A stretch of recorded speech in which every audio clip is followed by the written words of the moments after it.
Hello, in this video I'm going to show you how you can set goals on the Sleep as Android app.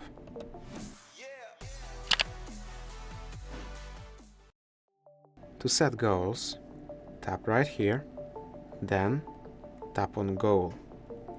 In here you can pick what you want to set your goal in.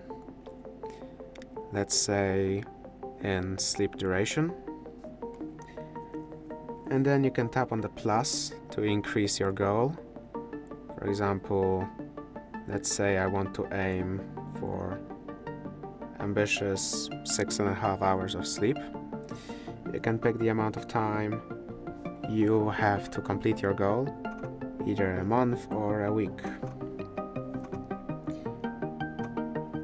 Then motivation.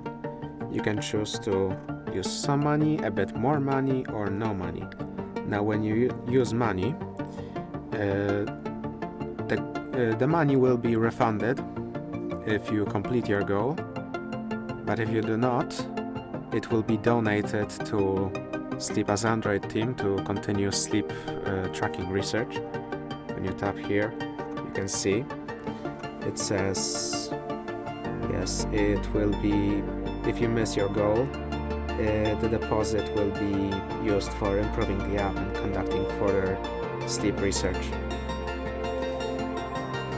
You can do that for every single, for all of them. Increase regularity, for example. Now that's it. If this video helped you, please consider subscribing, leave a like and a comment down below.